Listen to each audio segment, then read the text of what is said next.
बारडोली नगर में Indian red cross society Bardoli taluka शाखा का उद्घाटन किया गया। गुजरात रेड क्रॉस सोसाइटी के अध्यक्ष डॉक्टर अजय देसाई ने अंतर्राष्ट्रीय संगठन की शुभ शुरुआत की। शपथ समारोह अधिकारी डॉक्टर मुकेश जगीवाला और डॉक्टर अजय देसाई ने रेड क्रॉस गतिविधियों के संबंध में उपयोगी मार्गदर्शन एवं सहयोग का आश्वासन दिया। रेड क्रॉस के अध्यक्ष जलाराम प्रयोगशाला के प्रबंध निर्देशक श्री चेतन भाई अंबागी ने दोपहर के भोजन की शोभा बढ़ाई। संस्थान को बारडोली मेडिकल फाउंडेशन द्वारा पुरस्कृत किया गया।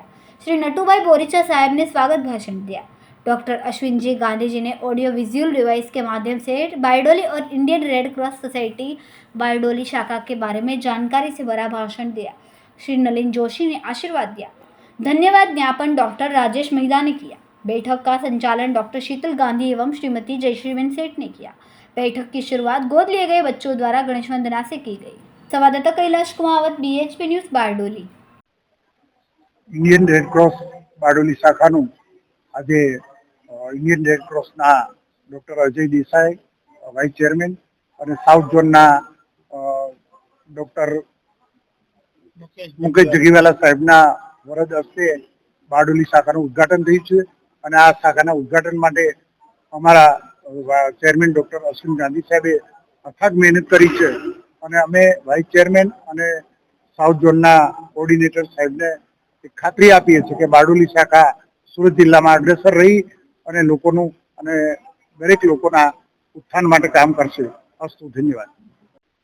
Indian red cross society Bardoli taluka शाखाનું પગરણ જે બારડોલી નગરમાં થઈ રહ્યું છે તે બારડોલી વાસીઓ માટે એક ગૌરવવંતી હકીકત છે, જેના પ્રયાસો અમે છેલ્લા 25 વર્ષથી કરતા હતા। તે અમારું સ્વપ્ન આજે પૂરું થયું છે અને તેને માટે અમને ગુજરાત રેડ ક્રોસ સોસાયટી તેમજ સુરત જિલ્લા રેડ ક્રોસ સોસાયટીના ડૉક્ટર અજયભાઈ દેસાઈ તેમજ ડૉક્ટર મુકેશ જગીવાલા તેમજ સૌ હોદ્દેદારો તરફથી જે પ્રોત્સાહન અને માર્ગદર્શન મળ્યું છે તે સૌનો હું આ સંસ્થા વતી ખૂબ ખૂબ આભાર માનું છું। જય Hind. Doctor Mukesh Jagiwala, Indian red cross society Gujarat રાજ્ય શાખાના સાઉથ ઝોનનો કોઓર્ડિનેટર, ખૂબ ગૌરવ સાથે જણાવું છું કે આજે 15 સપ્ટેમ્બર 2024ના રોજ સુરત જિલ્લામાં બારડોલી તાલુકા શાખા જે સ્ટાર્ટ થઈ છે અને જેને કાર્યવંત થઈ છે તેના માટે ખૂબ ખૂબ અભિનંદન આપું છું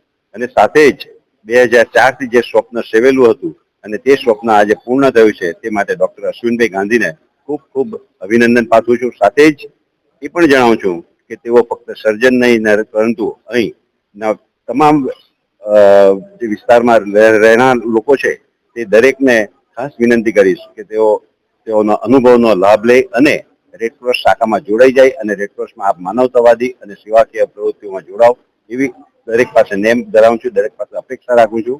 જય જય જય ગરવી ગુજરાત। બારડોલી શાખાને ખૂબ ખૂબ અભિનંદન। નમસ્કાર। આજે બારડોલી તાલુકા બ્રાન્ચ એટલે red cross Indian red cross સોસાયટીની બારડોલી તાલુકા બ્રાન્ચનું ઉદ્ઘાટન થઈ રહ્યું છે અને આ જે શાખા છે એને માટે જો સૌથી વધુ પ્રયત્ન કર્યા હોય અને જેમણે મહેનત કરી છે એવા આ વિસ્તારના વડીલ ડૉક્ટર અશ્વિનભાઈ ગાંધી સાહેબે કર્યું છે કામ અને આ ઉંમરે પણ જ્યારે એઓ આ કામ કરતા હોય ત્યારે આપણે સૌએ અને બારડોલીના તમામ યુવકોએ એમાંથી પ્રેરણા લઈ રેડ ક્રોસની તમામ સેવાકીય પ્રવૃત્તિઓમાં એમની સાથે ખભે ખભા મિલાવી કાર્ય કરે એવી ગુજરાત સ્ટેટ બ્રાન્ચ વતી હું શુભેચ્છા પાઠવું છું અને બારડોલીની નગરની સૌ સન્માનીય વ્યક્તિઓને વિનંતી કરીશ કે રેડ ક્રોસ સાથે સંકળાય અને રેડ ક્રોસની તમામ પ્રવૃત્તિઓને વેગ આપે અને બારડોલીના વિસ્તારના લોકોને સેવાકીય પ્રવૃત્તિઓમાં જોડે અને તેઓનું ઉત્થાન થાય એવી પ્રવૃત્તિઓ કરે એવી મારી શુભેચ્છા હતા।